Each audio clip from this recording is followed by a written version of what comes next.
জাগরণে সকলকে স্বাগত জানাই। আমরা আজ জানব নবরাত্রির দ্বিতীয় দিনের আরাধ্যা দেবী ব্রহ্মচারিণী সম্বন্ধে। দ্বিতীয়া তিথির আরাধ্যা দেবীর নাম ব্রহ্মচারিণী।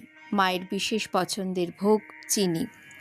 এই রূপে মা দ্বিভুজা, যোগীর বেশে শান্ত স্নিগ্ধ। মায়ের বাম হাতে কমণ্ডলু আর ডান হাতে জপের মালা শোভা পায়। দধনা করপদ্মাভ মক্ষলাক মনডন দেবী প্রসীদতু ময়ি ব্রহ্মচারিণ্য নুত্তমা অয়ং ব্রহ্মচারিণ্যে নমঃ।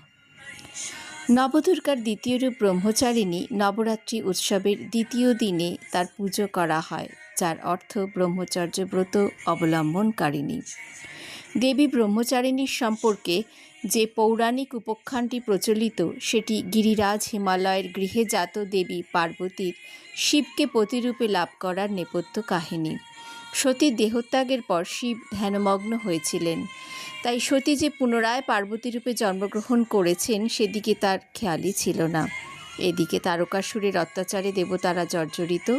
সে বর পেয়েছিল শিবের পুত্র ভিন্ন অপর কেউই তাকে যুদ্ধে পরাস্ত করতে পারবে না, কিন্তু শিব বিবাহের নামটি করছিলেনই না। তখন উপায়?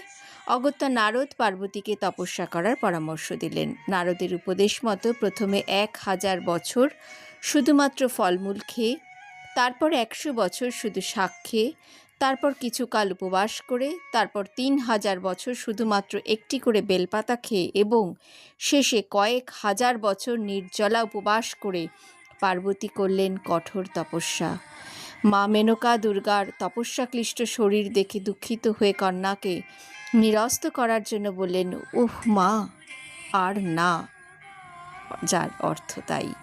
সেই থেকে দেবী ব্রহ্মচারিণীর অপর নাম হল উমা। তার কঠোর তপস্যায় তুষ্ট হয়ে ব্রহ্মা এসে তাকে বর দিলেন, যাকে তুমি কামনা করো সেই শিবকেই তুমি পতিরূপে পাবে। মহামায়া দুর্গার সেই তপস্বিনী রূপেই দেবী ব্রহ্মচারিণী। দেবী পুরাণ মতে সর্ববেদে বিচরণ করেন বলে দেবী পার্বতীর অপর নাম ব্রহ্মচারিণী। কাশী দুর্গাঘাটের কাছে রয়েছে দেবী ব্রহ্মচারিণীর মন্দির।